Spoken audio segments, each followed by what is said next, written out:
Thank you for joining another MOLYKOTE webinar. Today we have Brendan Schreiber, a Senior R&D Technical Associate with DuPont, and he'll be going through lubrication failures and how to avoid them. Brendan, go ahead and take it away. All right, thanks, Kaku. So, as he stated, hi, I'm Brendan Schreiber. I'm an application engineer here in the MOLYKOTE brand. In this presentation, we're going to highlight the topic of lubrication failures and how to avoid them. So let's take a quick look at our agenda. In our first section, we'll start off by really understanding the importance of proper lubrication. Then we can talk about some of the primary causes of lubricant failure, ranging from improper lubricant selection to incompatibility. Then we will talk about methods to prevent failure, and then round out with the benefits of MOLYKOTE's specialty lubricants. So section 1, what is proper lubrication? So when we talk about proper lubrication, it can be really boiled down to optimizing the life cycle cost. In other words, at the end of the day, we want to lubricate the asset in a way that minimizes its overall cost of ownership, consistent with its quality and function. To do this, it's important to start by analyzing the design of the system to be lubricated. At what speed will the system be ran? What is the surface pressure between the friction pair? Even what kind of environment will the system be subjected to? Things like temperature, corrosion, contamination, and so forth. These factors are the cornerstones of selecting a lubricant. Then, it's important to dive a bit deeper into the application and understand the form of friction that's occurring. Is the application in boundary friction, where the surfaces are slowly grinding against one another? Is it a hydrodynamic application that builds an oil film between the surfaces? Or is it even something in between? As shown on the right, a Strybek curve highlights these three forms of friction, and each of those corresponds to a particular type of lubricant technology. For example, in boundary friction, a very slow and high pressure environment, pastes and anti-friction coatings are a great candidate to ensure proper lubrication. This is because they are loaded with solid lubricant particles that actually bed into the friction surface and protect it from damage. On the other hand, greases and oils are best for hydrodynamic lubrication. Think of a journal bearing in an engine. As the crankshaft spins at several thousand RPM, the oil layer allows the crankshaft to practically hydroplane across the surface. This helps prevent wear on it and the journal bearing. So just to kind of cap off this topic, proper lubrication is a combination of optimizing cost, but also selecting the right lubricant to protect your asset. Okay, so we've covered a broad definition of proper lubrication. Now I want to show you some of the wear mechanisms that impact a lubricant's life cycle. To start, there are 5 main categories of material wear: abrasive, adhesive, fatigue, corrosive, and erosive wear. The first two are rather easy to conceptualize. In abrasive wear, when two surfaces come into contact with one another, a particle is abraded from the surface to then contaminate the lubricant. These contaminants move around and accelerate wear throughout the system. On the other hand, we have adhesive wear. As the name suggests, two surfaces in contact with one another actually cause micro welds and transfer material from one to the other. This is rather common in slow boundary lubrication, such as threaded connections. One of the most overlooked forms of wear is actually fatigue wear. As shown in the picture below, repeated cycles of high pressure can lead to fractures or pitting of the surface. Then, like abrasive wear, this can release particles into the lubricant and accelerate wear throughout the system. Lastly, we have corrosive and erosive wear. I looped these two together today as they both represent deterioration of the surface caused by a chemical interaction. We won't be diving deep into these today, I just wanted to highlight that they exist. So overall, these 5 wear mechanisms impact a lubricant's life cycle. Therefore, from an application perspective, when we're talking about proper lubrication, we're ultimately striving to mitigate friction and wear. Now we're on to section 2. What are the primary causes of lubrication failure? So I'd like to start us off with a case study. This is a great example of how improper lubricant selection can lead to premature failure. So in this example, we have a large centrifuge that is suspended by 3 independent strut towers. In each strut tower is a ball and socket connection, sealed by a Buna O-ring. These ball and socket connections act similar to a human shoulder or hip, such that as the centrifuge operates, the ball and socket geometry can actually pivot to accommodate the small oscillatory movements. Originally, this application was lubricated with a grease that did not have solid lubricants or extreme pressure additives. This led to seizure of the ball and socket strut towers in multiple cases. It was reported that the grease would dry out, the unit and O-rings would damage, and excessive fretting wear would propagate on the ball surface.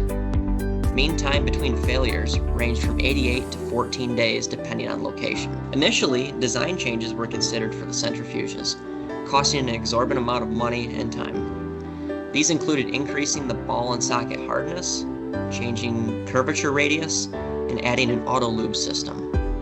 Instead, MOLYKOTE evaluated the lubricant selection to see if the system was properly lubricated. As the ball and socket was a high-pressure, fretting application, it was determined that the grease being used was not suited for the design. In place, MOLYKOTE DX paste was suggested for its solid lubricants, extreme pressure additives, and high viscosity fluid. It is a great product for fretting lubrication. This product was used in place of the incumbent grease and resulted in 0 failures or fretting wear after 20 months of condition monitoring. So this here is a prime example of how improper lubricant selection could lead to a design failure. Another major cause of lubrication failure is over-lubrication.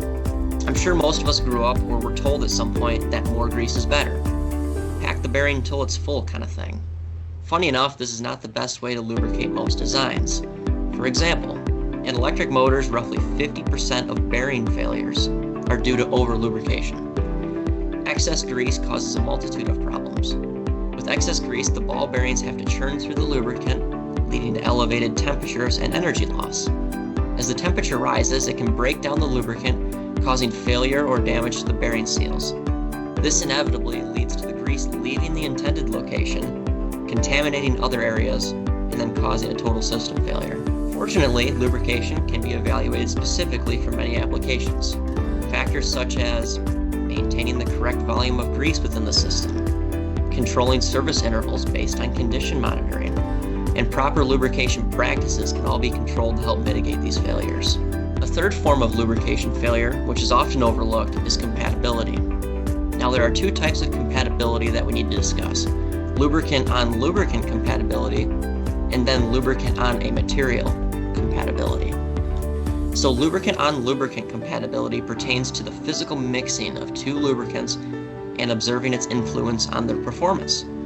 While it is possible for 2 lubricants to be compatible, there are many cases where 2 lubricants would be incompatible. This results in a breakdown of each material and a loss of performance characteristics. These include, but are not limited to, shear stability, dropping point, or even overall grease consistency. In a case of incompatibility, it is recommended to only use one of the 2 products and not use them interchangeably. Cleaning the system between grease changes helps prevent this lubricant breakdown and system failure. So on the other hand, lubricant on material compatibility refers to a lubricant's compatibility with various plastics and elastomers. As lubricants are exposed to many seals and polymers, it is important to ensure they are compatible with one another. Incompatibility can degrade the polymer, causing it to soften and swell, or even shrink and become brittle. A good rule of thumb is likes don't like likes. So for example, don't use a silicone lubricant on a silicone elastomer. Lastly, one of the most overarching causes of lubricant failure would be contamination. For the sake of this discussion, I broke lubricant contamination into 3 causes and effects. First, as we mentioned previously, contamination can cause abrasive wear. As particulates contaminate a lubricant, they move throughout the system and cause damage in other areas. This is why it's important to have service intervals. Just like the oil in your car's engine, it must be changed after so many engine hours. Similarly, fatigue wear leads to fractured particles contaminating the lubricant. These particulate particles can lead to cyclic loading in other areas of the surface and accelerate fatigue wear. Lastly, a unique form of contamination deals with anti-friction coatings. I haven't introduced anti-friction coatings until now, but in case you're not aware of them, think of a paint, but replace the pigment with solid lubricants. In this case, surface preparation is crucial to the application process of an anti-friction coating. Any contamination of the surface can lead to delamination, bubbling, and then loss of performance. So overall, contamination of a lubricant is a simple way to decrease the service life of the product and then, unfortunately, proliferate a system failure. Now that we've covered some key causes of failure, let's move on to section 3, where we discuss some methods of preventing failure. There are many ways to approach failure prevention. However, I figured it'd be best to start at the first application of a lubricant. Here I broke the slide into two halves, with the left representing the pre-treatment process geared towards anti-friction coatings, and the right covering the cleanliness before a grease or paste application. When pre-treating a surface for an anti-friction coating, there are several different steps that can be taken. Starting simply, parts can be thoroughly degreased before the coating is applied. This is the most basic form of pre-treatment and is effective for most new parts. However, taking it a step further, in some cases, we recommend sandblasting or phosphating a part before applying the anti-friction coating. This gives the coating a texture to latch on and really bond to the part surface. It's also worth noting that phosphating or even e-coat can improve corrosion resistance of a coated part. Typically, when steps beyond degreasing and washing are recommended, phosphating is effective on various steels, and anodizing is a great option for aluminum. Now talking about cleanliness, the story is similar to our initial steps of coating pre-treatment. Again, we recommend degreasing parts and seals, removing any dirt and debris, and minimizing lubricant contamination. Taking steps in this direction will help maximize the initial performance of the lubricant and then optimize its service life. Taking a step further into the weeds, we have condition-based monitoring. While this is not an option for every application, it is important to understand what it is and how it can help prevent failure. Condition-based monitoring is based on non-invasive tests, operating, or condition measurements. So for example, it is very common in oil lubrication to take an oil sample for physical and chemical analysis. Along with that, vibration and acoustic analysis can be completed with microphones and accelerometers. These devices can detect stress waves generated by microscopic destruction of the materials. So for example, in the top right corner of the slide, there's a plot of noise in various frequencies. As you can see, there are 3 recordings signified by the black, red, and green lines. With the black being a baseline measurement, it was possible to detect increased noise at higher frequency during the red and green recordings. Lastly, infrared thermography can be used to capture thermal images of the system. These help identify temperature gradients indicative of machine deficiencies. The last way I'll recommend preventing a failure is working with an expert in the lubricant industry. When shopping for a specialty lubricant, you will likely find success talking with the brand's technical service department. In the case of MOLYKOTE, we have an extensive range of testing capabilities to validate a product for your application. For example, as you can see on the far left of this slide, we have tribometers that can help us study the friction between any 2 materials while controlling surface pressure, velocity, temperature, and even geometry. We can perform environmental tests to observe corrosion prevention on various materials, various temperature tests as you can see, and simulate high-speed bearing applications as mentioned on the far right. This slide is merely an eye chart, but feel free to pause the video and skim through all the standardized test methods we can perform here at MOLYKOTE. This wide range of tests helps us really hone in on product recommendations for your application. For the last section of this discussion, I want to take a moment to highlight the benefits of MOLYKOTE products. We've so far thoroughly discussed lubricant failures and how to prevent them. Here I would like to provide you with a few examples of how MOLYKOTE product line can help you prevent failures. One of the first topics we covered was what is proper lubrication? And it can be really boiled down to the optimization of life cycle cost. So in other words, not everybody needs the most expensive lubricant money can buy. Proper lubrication is evaluating the application and selecting a product that minimizes its overall cost of ownership while being consistent with its quality and function. That is why MOLYKOTE carries such an extensive product range. As you can see in the pyramid on the right, the foundation of our product line is mineral oil and PAO synthetic lubricants. These cover a wide range of lubricant applications and are cost competitive. However, as we move up this pyramid, the MOLYKOTE brand offers esters, silicones, and PFPE products that exhibit those extreme condition capabilities. Whether it's extreme speed, pressure, temperature, corrosion, or electrical conditions, the MOLYKOTE brand prides itself on covering a vast majority of these specialty applications. As we dive into the benefits of the MOLYKOTE grease line, I'm not going to cover the entire product line. That would take quite some time. Instead, let's take the little example of how our product line can prevent specific lubrication failures. So in this chart, we can start with MOLYKOTE Multi-Lube, which is a great multi-purpose grease suitable for maintenance applications. Now, if this works well for your application, that's great. However, if your application requires more from the lubricant, we can pivot to many other products. So for example, if it's a high-speed application, BG20 might be a great solution. Wide temperature range, G5133 covers -70°C all the way up to 220°C. Anything high pressure, G4700 is fortified with solid lubricants to handle the high surface pressures. And lastly, if your application needs to meet food grade requirements, products such as G1502 is NSF H1 approved and is a great bearing grease. As we move into the MOLYKOTE paste line, a similar story can be told. Taking a small example from the line, MOLYKOTE 1000 paste is the baseline for threaded fastener lubrication. It is designed to reduce thread wear and control the coefficient of friction to achieve proper clamping load of a fastener. However, if your application needs a green label, P3700 is a great option and is specifically designed for lubricating stainless steel applications. If you need to minimize friction for maintenance and assembly, GN metal assembly paste will be a great option. Then, DX paste is unique such that it has a thickening system like a grease. This product helps performance in high pressure applications, all while keeping the lubricant in its intended location. Regarding the MOLYKOTE anti-friction coatings, MOLYKOTE D321R is a staple product.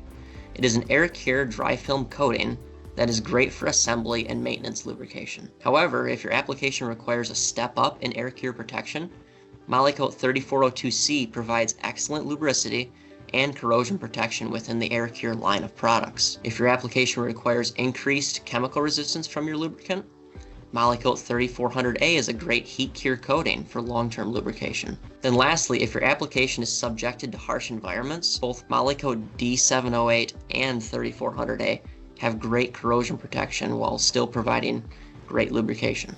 Lastly, for the MOLYKOTE compounds line, 111 compound is going to be the base compound offering great water resistance and sealing lubrication. Then, if your application needs a more dielectric compound for applications such as electrical connections, 4 compound would be a great option for its excellent electrical insulating properties. If you need a product to function as a release agent, MOLYKOTE 7 release compound is a great option. And then lastly, for extended service dielectric properties, we would recommend MOLYKOTE 3099 compound.